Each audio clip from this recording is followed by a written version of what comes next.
people make bad movies, even though they go out with their best intention to make good in movies. They work 14-hour days, and sometimes they make bad movies. Where was I going with this? Oh yeah, Day Shift. Yeah. Oh. Speaking of destruction, Jamie Foxx is a vampire hunter posing as a pool service person in an action horror comedy called Day Shift. But will this genre bender show its face in the daylight, or is this better off dead? We put on some garlic necklaces to find out. Day Shift is the sort of movie that sounds asinine on paper, but only because it's completely asinine on the screen as well. Over the course of the 12 years I've been doing Cinema Jaw, I have seen some dumb movies, but few quite as stupid as Day Shift. Against my better judgment, I will lay out the plot for you guys. Bud Jablonski, played by Jamie Foxx, is a down-on-his-luck vampire hunter who has been ousted from the Vampire Hunters Union, for his numerous violations of their bureaucratic codes. Bud is now forced to sell the vampire teeth he collects at a reduced price at a seedy pawn shop that is a secret vampire hunter marketplace. Bud learns that his estranged wife is planning to move to another state with his 8-year-old daughter, which I'm pretty sure is illegal. And in order to pay for her braces and some other bills, he's forced to eat crow, rejoin the union with the help of Snoop Dogg, and accept the help of pencil pusher Dave Franco in the field. Little does Bud know that the hunter has become the hunted, and a powerful vampire is seeking revenge on him. Can he raise the money, kill the vampires, and stay off the radar of the mean mullet sporting union head? Honestly, who gives a shit?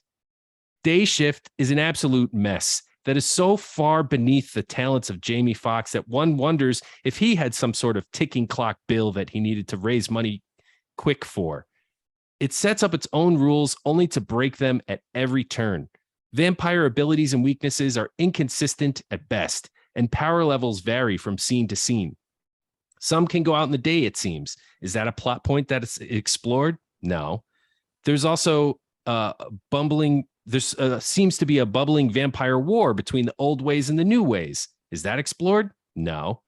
Vampires are murderers and liars, and it's totally okay to kill them, except suddenly one is good and then another, and that makes total sense. This is an action horror comedy that is not scary or funny, but there are some decent action scenes. Some. Others are totally stupid because apparently becoming a vampire also teaches one instant kung fu. Look, I love a good action horror comedy. Tremors, Ready or Not, recently, for example. Sadly, Day Shift is a total failure. Skip it. Yeah, I think part of the problem is, and you touched on it, was you said they make their own rules and then break them. I don't think they establish the rules of the world at all. No. After I stopped the movie, I actually thought to myself, what goes on outside of the bubble of these characters, right? Like, does the rest of the world know that there's vampires exist? I couldn't even judge that. Could you? Yes. Because so were they hidden? I have no idea. They're hidden. Only these people know that the vampires exist? Right, because the whole reason he's estranged from his wife is because he hasn't been honest with her about his job, which is ridiculous on its face. But yeah, people don't know about vampires in this. But yet it seems like they're everywhere. Right. So it seems so far-fetched that the world is going on without knowing that there's vampires when there's literally thousands and thousands of vampires, because they're really everywhere where he's going is vampires, right? Right. That's a whole nother thing. Like, there's a real estate agent who's a vampire, and she's trying to set up all the vampires in the valley. That never really gets explored. Like, what's with the guy that gets covered in cement in the beginning? What was that all about? It just, nothing balances in this movie. No, and in fact, when I saw the trailer and I saw Snoop Dogg was in it, I thought, this is going to be basically zombie land for vampires. And I was okay with that if it would have just been that, And I love Snoop Dogg. I was ready to see some Snoop Dogg action on the screen. All the jokes were flat. I mean, the Dave Franco, he keeps playing the same character constantly lately. And it's like, it would have been great if it was like Rick Moranis back in the day playing that role, Don't tease me, Ryan. Don't tease me. Have some real fun with it. Instead, we get this just generic, comedy bit by Dave Franco that And they goes keep going to absolutely nowhere. the peeing in the pants thing. It's just It was embarrassing. It was Yeah. embarrassing. Yeah, terrible jokes. I agree. And so far, Jamie Foxx has slid so far down lately. Like, you can't make a good movie. Holy This is the crap. problem Jamie with Netflix. Foxx is an amazing actor. He's like probably one of my favorite talents working today. This movie is so far beneath him. I don't know what he was thinking. It's terrible. It's really And bad. then to finally get Snoop Dogg in the movie and to underuse him. I mean, come on, you got Snoop Dogg in there. Let's go. Well, maybe they had him for a day. I don't know how that works, but Was yeah, there Snoop a Dogg is jaw-dropping moment here, Matt? the opening fight. The opening fight is decent. Like, I actually had some hopes for the movie. He breaks into this house and he has a battle with this old woman who turns out to be a vampire. He kind of shoots first and asks questions later, but she like transforms into this hideous beast, and there's some fun camera motion when he like doubles her over, like flips her backwards, and then from there on out it's just digital blood mayhem bullshit.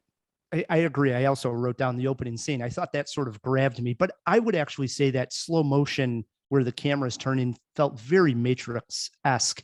And it's like, man, we haven't even seen this in a long time. Felt really old. I don't know. Not good. There was one other highlight, was Snoop Dogg with the machine gun. Was probably the second highlight. Anytime Snoop Dogg's firing at vampires with the machine gun is pretty cool. So I would say that was the other highlight in the movie. Besides that, it was pure garbage. Yeah, this is a minigun, like in Predator when they mow down the forest. That's right, or the jungle. Snoop Dogg's firing it, which is pretty neat. You got a movie poster quote here, Matt? This movie should be left in the sunlight and buried in concrete. Or blown up with a blowtorch Yeah. flamethrower at the Music Box Theater. I went with no need to sink your teeth into Day Shift. Yeah. How many jaws, Matt? I went with one jaw. This is just terrible. Boy, I feel bad now that I gave it 1.5 jaws. That's where I have it. 1.5 jaws. I do realize that I am a little bit easier on Netflix movies because of the fact that all I did was have to hit play from my house. If I paid money and traveled to the theater to see this, I'd really be pissed. But for a Netflix movie, I'll give it 1.5 jaws. I sat down and watched this with my mom. She's like, I like a good vampire movie. Let's try it out. I'm like, really? All right, let's. And boy, both of us were disappointed. So if it means anything to you, yeah, my 70-something-year-old mom also did not like the film. I picture her sitting there with her Snoop Dogg t-shirt on, all excited, smoking for the a blunt, movie, and then just and then just pissed. Totally. You got the scene. Yeah. All right. Day Shift is playing on Netflix. Matt K gives it 1 jaw. I give it 1.5 jaws. If you've seen this movie and you agree with us, let us know. We are at CinemaJaw on Twitter, or you can always reach us via email. That email address is feedback@cinemajaw.com.